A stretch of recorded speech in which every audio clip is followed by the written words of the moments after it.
네, 안녕하세요. 최준영입니다. 점점 이제 가을의 기운이 조금씩 가까워오는 것 같습니다. 스튜디오도 그래서 분위기를 좀 바꿔봤고, 여러 번 말씀드리지만, 눈앞에 이렇게 녹색이 있으면 눈도 좀 편해지는 것 같습니다. 마음도 좀 따뜻해지는 것 같고, 사실 뭐 집뿐만 아니고 사무실에도 이렇게 하나씩 갖다 놓으시면 여러 가지로 되게 좋을 것 같고요. 무엇보다도, 사랑하는 가족들 또는 관심 있으신 분들한테 선물용으로, 꽃은 좀 거창하지만, 이런 작은 화분들 하나 해놓으시면 좋을 것 같다라는 말씀 먼저 드리고 싶습니다. 네, 지난 시간에 조미룡 대령님 모시고 군과 관련되어 있는 여러 가지 참 가슴 아프다면 가슴 아프다고 생각할 수 있고 어떻게 보면 답답하고 화도 나는 이야기를 나눠봤습니다. 많은 분들께서 수많은 댓글로 여러 가지 이야기를 해주셨습니다. 어떻든 이런 여러분들의 관심이 조금이나마 좋은 상황을 만들어내는데 기여를 할 수 있으면 좋겠습니다. 네, 오늘은 관련돼서 다시 한번 대령님 모시고 이야기를 나눠보도록 하겠습니다. 안녕하세요, 대령님. 안녕하십니까. 네, 지난번에 그렇게 또 많은 이야기를 해주셔가지고 저는 좋았는데 여러 가지로 좀 힘드시 않으셨을까라는 생각도 좀 듭니다. 제가 이제 민간인이니까 네. 아마 현역에 있었으면은 이런 말 못했고 당연히 저도 모시고 이런 말 못 드리죠. 네, 그리고 현역에 있을 때도 그렇지만 잘 얘기를 안 하시는 분야가 있어서 네. 누군가는 한 번 정도는 얘기를 해서 좀 말이 좀 돌게 해야지 누군가 결심을 할 수 있는 분들이 좀 생각을 할 수 있겠구나 싶어서 네. 저 개인적인 네. 얘기를 경험을 중심으로 해서 얘기를 드리는 겁니다. 네, 감사합니다. 네, 지난 시간에는 주로 이제 훈련과 관련된 이야기를 했고요. 오늘은 사실 저도 상당히 갑갑하고 사실은 잘 모르는 어떤 그런 분야와 관련돼서 오늘 한번 좀 질문을 드려보려고 오늘도 대령님 모셔왔습니다. 사실 저는 이제 어릴 때부터 밀리터리 분야를 되게 좋아했는데 보통 우리는 뭐 공산품 생산하는 것처럼 야, 스마트폰 매년 바뀌는 것처럼 무기도 매년 나와. 이렇게 이제 생산하지만 사실 무기라는 거를 보고 있으면은 되게 오랫동안 한번 개발되면은 이제 운영이 되더라고요. 그러니까 뭐 팬텀기 같은 경우는 근 50년 동안 한반도 상공을 이제 지켜왔고, K1 전차 같은 경우도 지금 뭐 오리지널 모델 기준으로 생각해 보면 지금 근 이제 40년 가까이 지금 유지가 되고 있습니다. 어쨌든 잘 만들어서 오래 사용하는 건 좋은데 문제는 이제 저는 좀 걱정인 게 최근 들어서 이제 기술 발전이 막 어마어마하게 많이 빨라지는데 군대 같은 경우에 보면은 처음에 이런 게 필요해부터 시작을 해가지고 거기에 예산을 배정받고 시제품이 나오고 실제로 부대까지 배치되는 이 사이클이 갈수록 너무 길어지는 거 아닌가? 오히려 빨라져야 되는 상황에서 이런 이제 약간 제가 이렇게 뭐 밀리터리 잡지나 이런 걸 보다 보면은 그런 생각이 많이 들거든요. 네. 5년 전에 곧 배치된다라고 했는데 아직도 배치가 안 된 뭐 이런 장비들도 종종 요즘에 눈에 띄고 뭐 하다 보니까 오늘은 이제 일단 첫 번째 이야기로 이제 군용어로 하면 획득이라고 그러죠. 보면은 네. 예, 획득 체계와 관련돼서 한번 뭐 대령님의 생각 한번 좀 들어보고 싶습니다. 너무 길어지는 거 아닙니까? 요즘에 보면. 말씀드리고 싶은 것은 제가 전력의 획득 분야에서 네. 그 근무를 한 적이 없습니다. 근데 물론 네. 야전에 계시다 보니까 내가 네. 필요한 장비가 왜 안 나와? 이게 사실 제일 갑갑하실 것 그게 같아서. 이제 제일 제가 지금 오늘 드리고 싶었던 얘기는 예. 야전에서 실제 장비를 운영하고 전투를 지휘하는 지휘관의 입장에서 네. 지금 우리의 이런 획득 문제가 네. 획득 체계가 전쟁에서 승리할 수 있는 체계인가? 과연 대한민국이 승리할 수 있는 군대를 만들 수 있는가? 네. 예, 그런 체계에 대해서 좀 고민을 좀 하고 싶어서 네. 제 개인적인 의견을 드리려고 합니다. 그래서 네. 뭐 여기에 대해서 뭐 다른 생각을 갖고 계신 분들도 있을 텐데 야전 군인의 입장에서 본 획득 체계의 문제점, 네. 그거를 아마 위주로 제가 답변을 좀 드리겠습니다. 예, 어디서부터 한번 이야기를 해볼까요? 보면은 뭐 USB 문제, 네. 100만 원짜리 USB, 예. 뭐 이런 문제가 있는데 우리 방위 사업 하나가 예. 통상 소요를 제기해서 예. 최초 첫 번째 이제 전력화된 장비가 나올 때까지 시간이 한 얼마 정도 걸릴 거라고 대충 추측을 하십니까? 그러니까 이제 군에서 이제 이런 게 필요합니다라고 이야기를 해서 그것이 이제 결정돼 가지고 제품이 생산돼서 이제 실물이 나온 데까지. 첫 번째 장비가. 첫 번째 장비가 나오는 데까지 한 5, 6년? 제가 최근에 이제 뭐 좀 연구를 하다가 확인을 해보니까 한 40여 건 정도의 어떤 방위 사업 추진 그 경과를 쭉 분석을 해보니까 최초 소요제기부터 최초 제품이 전력화되는 데까지 14년에서 15년 걸립니다. 15년이요? 예. 소요제기부터. 예. 그리고 나서 다시 이제 마지막 최종 그 제품까지 이제 야전부대에 양산해서 배치되는 완료될 때까지 7년이 더 걸려서 한 2년에서 3년 정도가 걸려야지. 예. 그러니까 쉽게 얘기해서 운이 좋으면 예. 17년 전에 사주세요 했던 장비를 이제 받아서 이제 받고 예. 운이 나쁜 저 후방에 있는 보급 우선소리가 낳는 부대에 근무하는 병사는 25년 전에 22년, 23년 정도 지나야지 그 장비를 받고 그 장비를 다시 받아서 한 3, 40년을 더 쓴다는 얘기입니다. 아니 잠깐만. 그러면 지금 저희는 이제 당장 이제 다 스마트폰 이제 들고 있는데 25년 전이라고 생각하면 다 피처폰 들고 다니던 시절이지 그렇죠. 않습니까? 그럼 부대에서 자 이런 기능이 있는 피처폰 하나 필요합니다. 라고 그러면 그때 소요에 맞춰서 만든 피처폰이 이제 지금쯤 맞습니다. 야전군 손에 쥐어지는 겁니까? 그러니까 이제 본인이 장난감으로도 안 갖고 놀던 전투 장비를 예. 군대 와서 자기 목숨을 걸고 그걸 가지고 싸워야 되는 상황이 된 겁니다. 아니 이게 뭐 옛날처럼 그냥 다 굴러다니면 쇳덩이가 굴러다닌다 생각하면 뭐 별 문제가 없을 것 같기도 한데 지금은 어제 다르고 오늘 다르고 내일 다르는 상황인데 이렇게 획득 기간이 길어서 과연 우리가 지금 2025년 전쟁에 대해서 준비를 할 수 있을까요? 그러면 지금 쓰고 있는 무기들이라는 건 대부분 다 20세기에 맞습니다. 획득이 소요가 제기돼 가지고 나왔다. 그러니까 지금 이제 우리나라 이제 방위 사업 절차에 대해서 참 할 말이 많은데 예. 야전군인의 입장에서 예. 장담컨대 전 세계에서 가장 공정하고 예. 가장 투명한 제도라고 할 수 있습니다. 그 말씀은 가장 길고 가장 까다롭다라고 이제 번역이 되는데요. 거기다가 뭐 전력 운영비까지 고려를 한다 그러면 예. 우리 국방 예산은 중소기업도 보호하고 그다음에 주둔지 주변의 그 주민들도 보호하고 하는 세계 최고 수준의 시스템인데 대신 제가 아는 한 어떤 경우에도 최전선에서 싸워야 되는 우리 아들과 딸들이 가장 좋은 가장 최신의 무기를 들고 단 한 명이라도 덜 죽고 덜 다칠 수 있는 것과는 가장 거리가 먼 최악의 시스템입니다. 군인의 입장에서 보면. 이건 뭔가 잘못된 건데요. 아니 승리하기 위한 그리고 한 명의 더 병력이라도 더 보호하고 무조건 싸움은 이겨야 되는 것들을 만들기 위한 조건하고는 전혀 관계가 없는 곳에 헛다한 힘과 지금 노력을 기울이고 있다. 이 모든 문제의 책임은 그냥 쉽게 얘기해서 저희 선배님이라고 그러겠습니다. 방위사업 비리를 통해서 전우와 국민들을 배신한 저희 군복 입었던 선배님들이 씻을 수 없는 죄가 있었다는 것을 인정을 합니다. 근데 그 사람들이 지은 죄를 문제는 그 사람들이 지은 죄를 다시는 발생하지 않겠다는 굳은 의지로 법을 엄격하게 만들다 보니까 지금 아무런 죄 없는 우리 후배들이 우리 자식들이 우리 후손들이 목숨값으로 그걸 지금 갖고 있는 있어서는 안 되는 이런 상황이 지금 계속되고 있는 겁니다. 결국은 이제 공정한 제도, 투명한 제도를 만들겠다라고 그러면은 많은 심의와 평가와 객관적 자료와 이런 것들을 이제 거치게 되고 당연히 시간이 많이 소요되고 그 상황에서 일사천리로 잘 합의가 되면 그나마 다행이지만 사실은 거기서 각각 다른 생각을 가진 사람들이 끼어들어서 이야기를 하기 시작을 하면 내가 유리한 방향으로 가지 못할 거면 아예 못 가게 하겠다라고 누군가 마음을 먹으면 또 얼마든지 브레이크를 걸 수 있는. 그렇습니다. 결제를 잘 안 합니다. 일단 결제가 안 되니까. 본인이 이제 결제를 하고 뭐 심의를 참가해야 되는 시기에는 굳이 거기서 제가 결제를 해야 될 이유가 없는 겁니다. 그러니까 어떤 이유를 걸어서라도 나 때는 주 보직이 2년이지 않습니까? 길어야? 2년만 넘기면 2년만 넘기면은 굳이 내가 거기다가 서류에다가 내 이름이 남을 필요는 없어. 나중에 불려가가지고 조사받고 수사받고 뭐 감옥 가야 될 일이 없으니까 최대한 지연시키는 겁니다. 그래서 어떤 상황이 벌어지냐면 국방 획득 체계를 영어 약자로 PPBEES라고 합니다. 아이고 어렵다. 근데 그 중에 첫 번째 P가 기획이고 두 번째 P가 계획인데 첫 번째 기획 단계 소요 결정에서 두 번째 P 계획 단계까지 계획 단계 사업 타당성까지 있습니다. 사업 타당성 조사까지 제가 아까 최초 전력할 때까지 17년 걸렸죠. 요 단계가 10년 걸립니다. 아니 기획에서 계획이 10년 걸린다고요? 소요 제기부터 사업 타당성 조사까지. 아니 이게 지금 최근에 나온 그 분석 결과입니다. 아니 계획 사실 이걸 나누는 것 자체도 사실은 되게 전근대적인 이제 저는 방식이라고 이제 보여지는데 다 전문가들이지 않습니까? 다 서로 뻔히 아는 이야기잖아요. 다 무슨 외계어를 가지고 번역을 하는데 시간이 걸리는 것도 아니고 다 너무 무슨 말 하는지 다 아는데 아무리 길게 잡아봐야 1년 반 2년이면 충분히 떡을 칠 것 같은데 제가 아까 말씀드렸지 않습니까?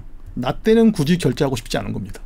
내가 결정권자로 있고 싶진 않다. 그러니까 그건 충분한 추가적인 결제를 더해봐라, 겸토를 더해봐라. 그러니까 예를 들어서 어떤 무기 체계든지 단일 무기 체계가 올라오진 않잖아요. 그렇죠. 그러니까 대부분 뭐 어느 것을 선택하더라도 문제가 장비가 들어오는데 그 중에서 내가 특정한 장비에 대해서 O를 해버리면 괜히 오해를 받을 수가 있으니까 그거 선택되지 못하는 쪽에서 그렇죠. 항상 그렇게 이의를 제기하니까 대한민국의 많은 이제 문제죠. 어떻게 보면은 내가 선택되지 못한 것에 대한 이제 불만이 맞습니다. 모두를 이제 망치는 쪽으로 이제 자꾸 분위기가 이상해지는 이제 그런 견해가 있는데 그러니까 이게 어떤 문제가 생기냐면은 지금 2022년에 지금 우크라이나 러시아 전쟁이 벌어졌잖아요.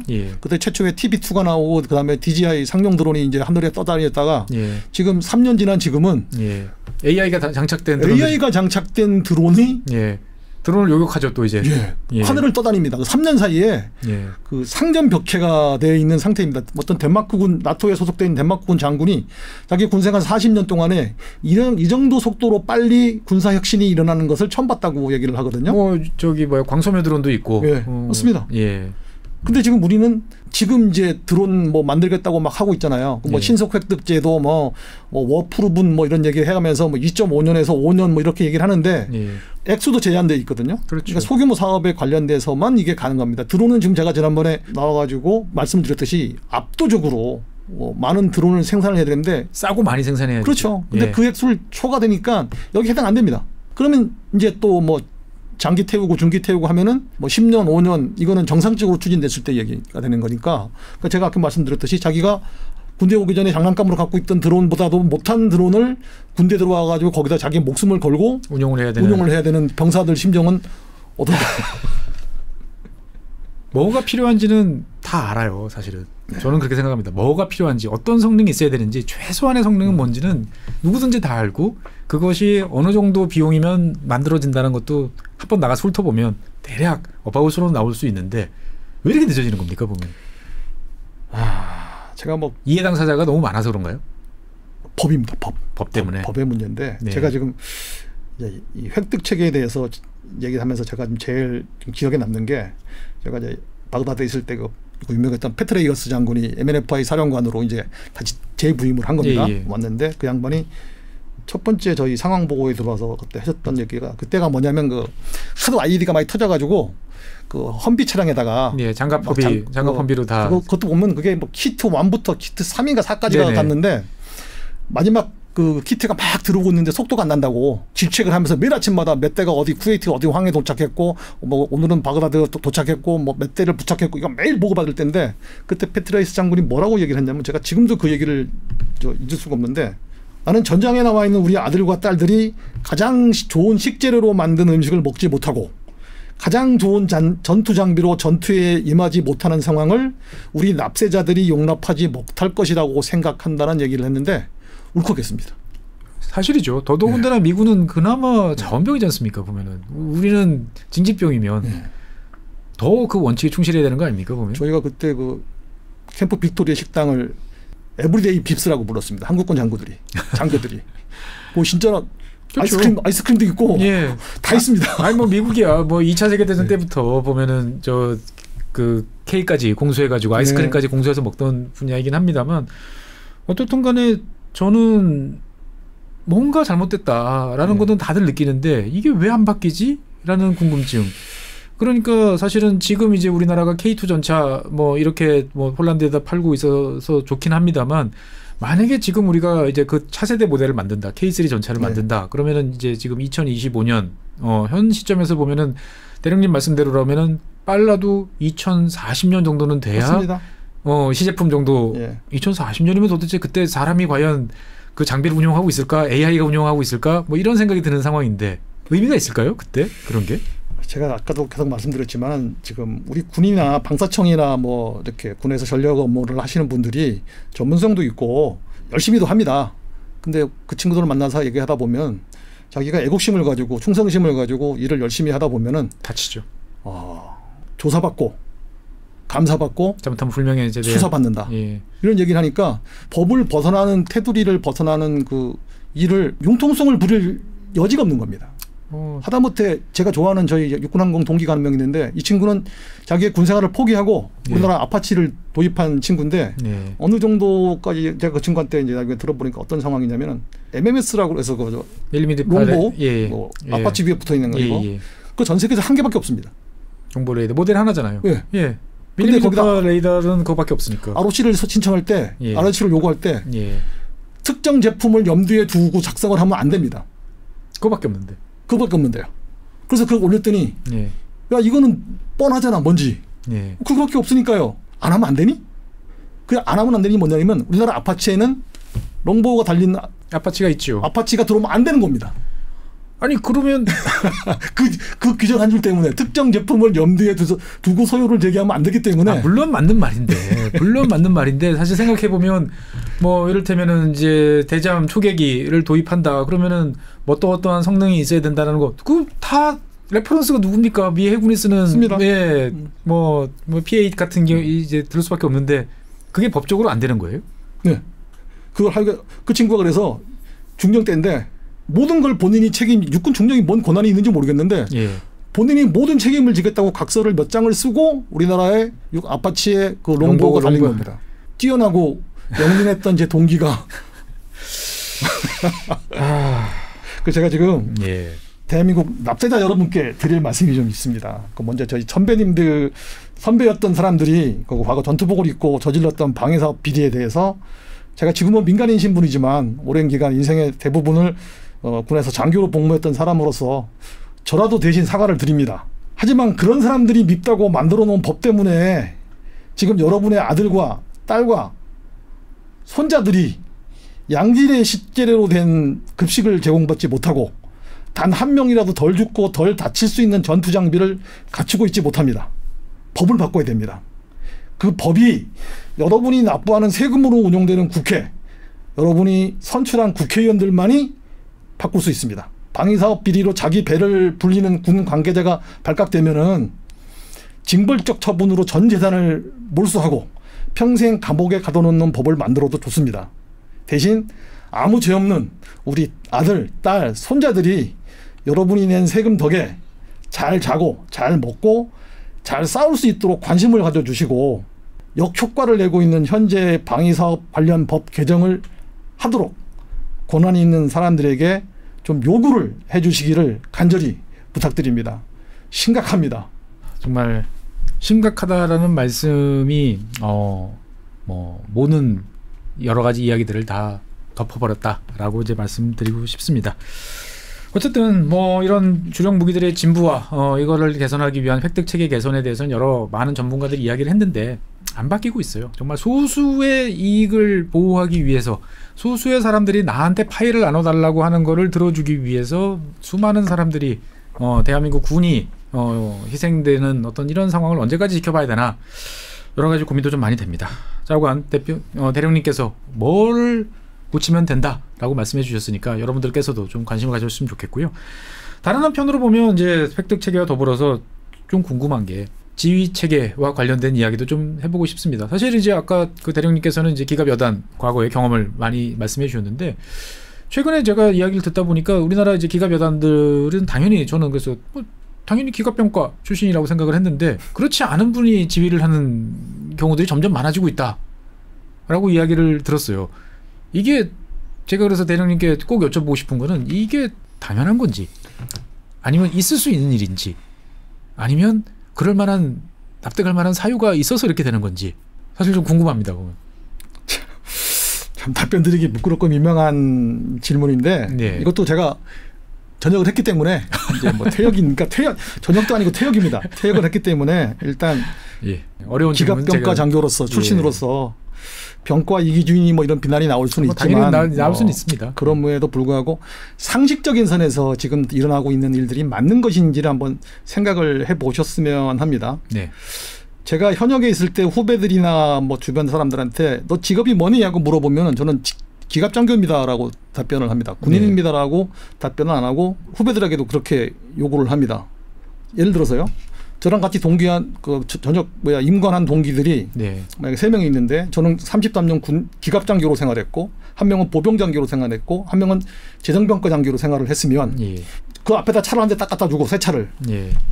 무슨 생각이 드니 하고 물어봤을 때 예. 재정병과 장교는 저 얼마지? 저거 할부로 사면 저거 한 달에 얼마씩 내야 되지? 그렇죠. 뭐 이런 식으로 볼 거 아닙니까? 그렇죠. 보병 장교는 저기 몇 명 타지? 걸어 다니기 힘들었는데 평생을 이렇게 볼 거고 저는 야 저거 몇 킬로 나가지? 기름 얼마나 먹나? 기름 얼마나 먹지? 저거 오프로드 갈 수 있나? 이렇게 볼 거라는 거죠. 그렇죠. 33년이라는 세월은 이거는 1만 시간의 법칙이라고 하지 않습니까? 예, 10,000시간 정도를 열심히 최선을 다하면 뭔가 이제 숙달된 탁월한 사람이 될 수 있다. 뭐 이런 얘기를 하는데. 주 40시간 근무만 쳐도 62,000시간입니다. 그러니까 전문가가 6번이 되고도 남는 시간이거든요. 예. 근데 우리 육군에서 기갑 부대에 관련해서는 우리 육군 인사체계에서는 이 전문성을 인정하지 않는 것 같아요. 그렇지 않고서는 이런 형태의 어떤 그 기갑부대 관련 지휘관을 운영을 할 수가 없어요. 제가 지금 우리나라 기갑부대는 크게 기동군단 하나 있고요. 예, 기갑 여단들이 있고. 그다음에 기보사단이 한 3개 있고, 그 밑에 이제 군단 단위로 기갑 여단이 하나 내지 2개씩 있습니다. 그러니까 기갑 병과는 제가 전에도 말씀드렸듯이 원래부터 혼자 싸울 생각이 없는 병과입니다. 그러니까 기계화 모병 사단이나 뭐 기동군단장이 뭐 굳이 기갑이 가야 된다고 생각하지는 않고요. 제병작전, 기병협동작전을 해야죠. 근데 문제는 지금 너무 제병협동작전을 잘하도록 지휘부를 만들어 놓은 겁니다. 뭐 지금 기동군단장은 박찬주 장군 이후에는 기갑병과가 군단장을 한 적이 없습니다. 그다음에 기보사단장이 지금 3명이라고 그랬는데 그중에 제가 지금 현재까지 알기로는 2명이 보병이고 1명이 포병인가 그렇습니다. 기갑 없어요? 없습니다. 1명도 없고요. 그다음에 기갑여단장들 중에 뭐 10개 있는데 그중에 딱 1명 기갑장군이 있고 나머지 전부 다 보병입니다. 아니 뭐 군단은 제가 이해를 하겠어요. 뭐 이러쿵저러쿵 뭐 이야기를 하자면. 근데 기갑 여단은 말 그대로 기갑이지 않습니까? 보면은.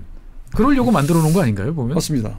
근데 그중에 이제 기보사단장이나 기갑여단장은 예를 들어서 기계화 부대 근무 오래 했고 이런 사람들이 와가지고 지휘를 하면은 그나마 좀 이해를 되고 초기에는 그렇게 운영이 됐습니다. 처음에는. 아 기보에서 뭐 서로 잘 이해하니까 뭐 대대장을 했거나 하다못해 2년짜리 중대장을 해도 뭐 그런 사람이라도 왔는데 요즘은 전방 철책 부대에 보내기 힘든 진급자. 그러니까 뭐 포병, 정책부서 오래 근무했던 사람 위주로 기보사단장이나 기갑여단장을 내보냅니다. 기갑여단인데 이제 장군과 밑에 그 참모장이나 부여단장 연관급은 인사 시기가 다르거든요. 그렇죠. 또 어떻게 운이 잘 맞으면은 보병 출신 기갑여단장 밑에 육군 항공 출신 부여단장의 방공 참모장이 가 있는 희한한 기갑여단이 나오는 경우도 있습니다. 완벽한 제병협동 부대입니다. 작전참모는 우리가 기갑이죠. 중령이니까.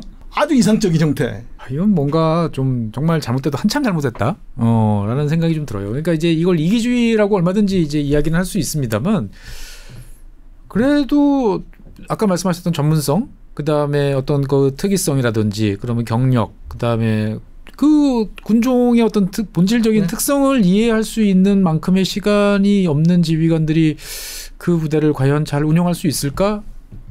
사실은 그런 거에 대해서 잘 이해를 못했기 때문에 우리가 전쟁사에서 보면 2차 세계대전 때 프랑스 군이 더 좋은 전차를 가졌지만 분산 배치, 보병 지원용으로 갖고 났다가 그냥 다 각계격파됐다는 거를 수도 없이 저 같은 일반인도 아는데 이제 문제가 뭐냐면은 지금 박사님이 말씀하신 대로 지금 우리가 지금 병력이 줄어들고 국방개혁 때문에 부대수를 많이 줄이지 않습니까? 대신 이제 면적은 넓어지고 커버해야 될. 그러다 보니까 어떤 상황이 생기냐면 통상 옛날에는 전방에 2개 사단이 있고 한 개 중심상에 한 개 보병 사단이 있었습니다. 근데 이게 다 없어지고 있어요. 뭐 27사단이나 뭐 이런. 아 맞죠. 많이 없어졌죠. 근데 그 대신 그 뒤에 군단의 중심에 예비로 있는 기동부대는 이제 기갑여단밖에 없습니다. 한 개 내지 2개. 그러니까 군단장 입장에서 보면은 전방에서 적이 공격을 해서 돌파구가 형성되거나 어떤 유리한 상황이 조성됐을 때 그 공세 작전을 할 수 있는 유일한 기동부대가 기갑여단인데 이 기갑여단장이 공세적인 기지를 제가 그랬잖아요. 기갑여단장은 30년 동안 군생활을 했던 사람이기 때문에 별로 방어에 대한 개념이 별로 많지가 않아요. 뭐 기갑은 당연히 이제 펀치고 당연히 공격이고. 근데 거기를 꼼꼼하게 업무를 했던 뭐 정책부서에 있던 사람이나 포병장교가 와가지고 여단장을 하고 있으면 공세적 작전이라는 게 과연 가능하겠는가? 사람의 개인적인 성향에 따라 그럴 사람도 있겠지만 쉽지 않죠. 쉽지 않습니다. 그 30년 지난 다음 정도에서. 그러다 보면 군단장이 나의 유일한 기동 예비가 기갑여단인데 창이지 않습니까? 말 그대로. 그거 믿을 수 있을까요? 저 사람이 저 기갑여단을 끌고 가서 돌파구에다 집어넣어가지고 예, 이걸 확대하고 거기다 최악의 케이스는 예. 전역을 앞두고 마지막 보직으로 와 있는 여단장들이 많다는 겁니다.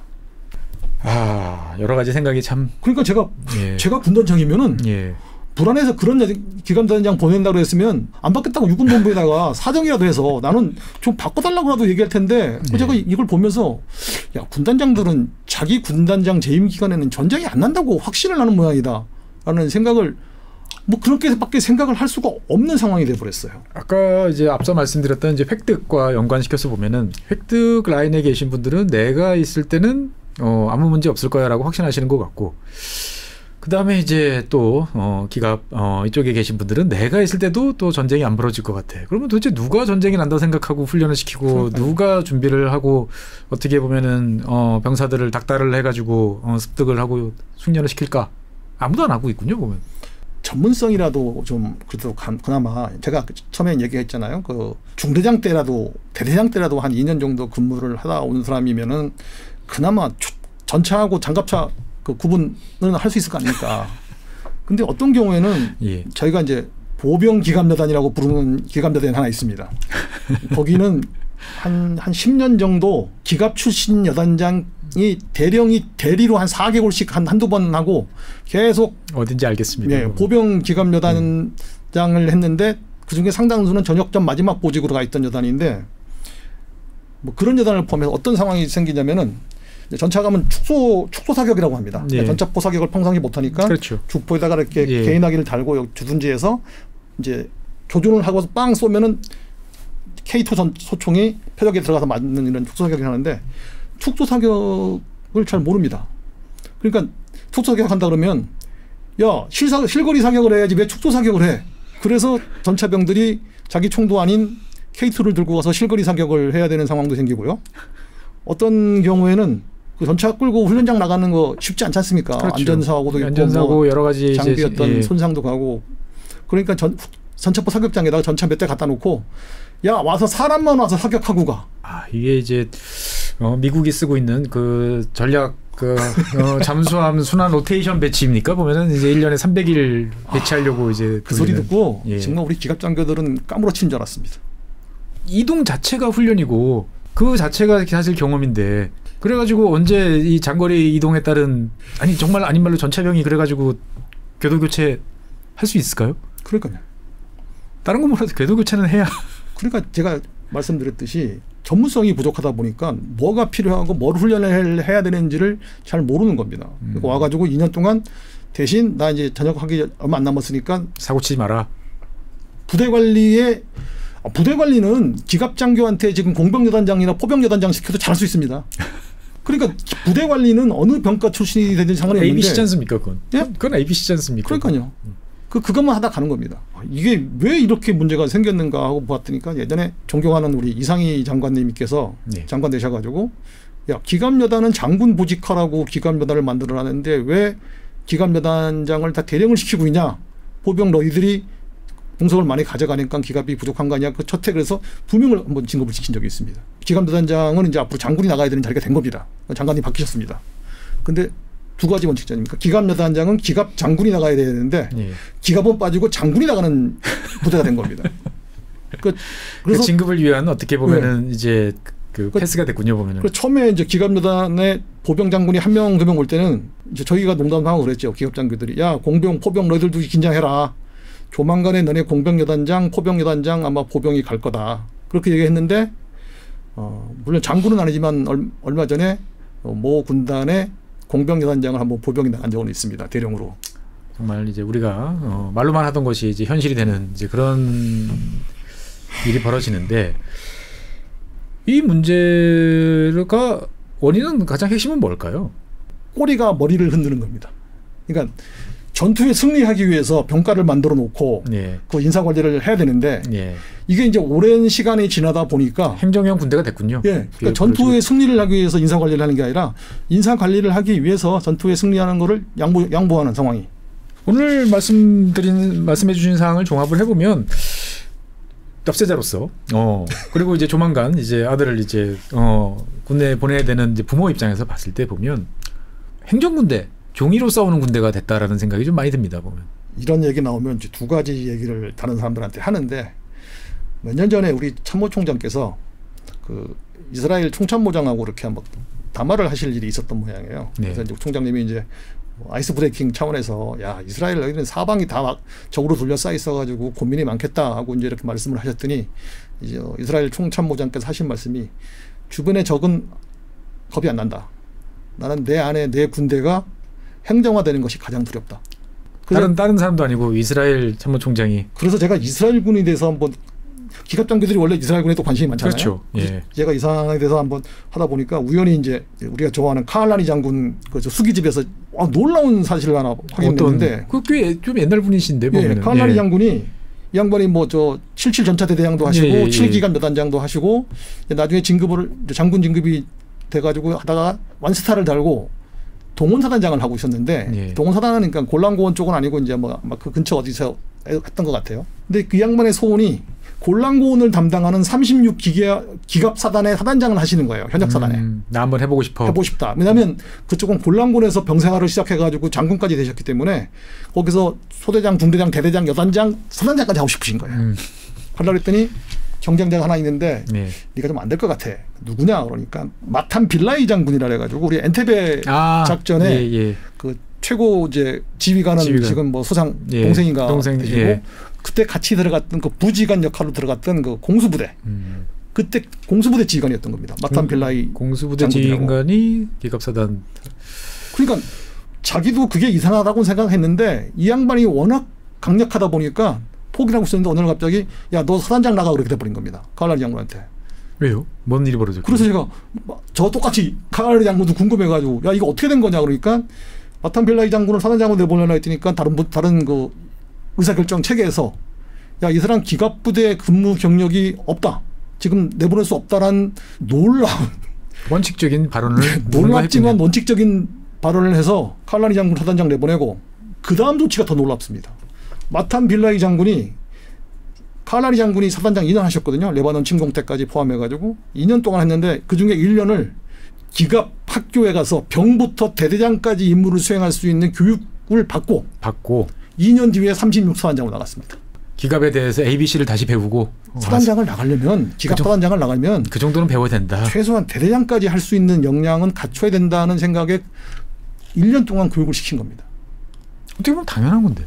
당연한데 어떻게 보면 당연한 건데. 제가 그래서 그거를 당장 전쟁이 날 것이라는 위기의식을 갖고 있는 군대와 전쟁 안 날 거야라고 믿고 있는 군대의 차이가 아닌가라고 전제 조건의 차이가 거기서 심각하게 고민이 되는 겁니다.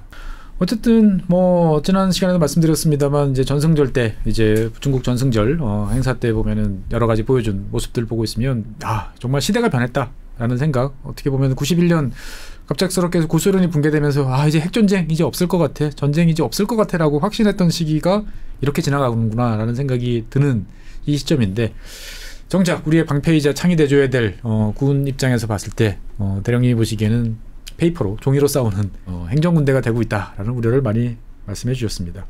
어쨌든 여러 가지 상황 변화에 따라서 뭐 이런 현상이 발생했을 거라고 저도 믿습니다. 어떻게 보면 이제부터 다시 또 바뀌어야 될 것 같은데 그 과정에 대해서도 사실은 바뀔 수 있는 힘이라는 것은 여러분 께서 민주주의 국가니까 국민들이 바뀌고 국민들이 요구하고 거기에 따른 판단이 다시 이루어져야만 되지 않을까라는 생각이 듭니다. 어쨌든 뭐 아프고 힘든 이야기, 평생을 근무하셨던 군과 관련된 어려운 이야기를 해주시기는 쉽지 않습니다만 이것이 다 우리가 잘 되자고, 대한민국이 잘 되자라고 하는 말씀이라고 받아들여 주시면 대단히 감사하겠습니다. 네, 오늘은 군과 관련되는 이제 획득 그리고 이제 지휘 체계와 관련된 이야기를 나눠봤습니다. 좋은 이야기는 아니었던 것 같아요. 하지만 우리가 쓴 약도 먹어야 되고 알아야 될 것은 알아야 되는 것처럼 대령님께서 해주신 말씀 여러분들도 한번 생각해 보시고 의견도 나눠주시고 좋은 방안이 있으면 제시해 주시고 하면서 조금이나마 바꿔가야 저희 자식들이 조금 더 잘 먹고 싸우면 승리할 수 있고 싸우면 고향으로 돌아올 수 있는 그러한 군이 되지 않을까 싶습니다. 네, 오늘 준비한 상은 여기까지입니다. 나와주신 대령님 감사하고요. 지금까지 시청해주신 여러분 고맙습니다.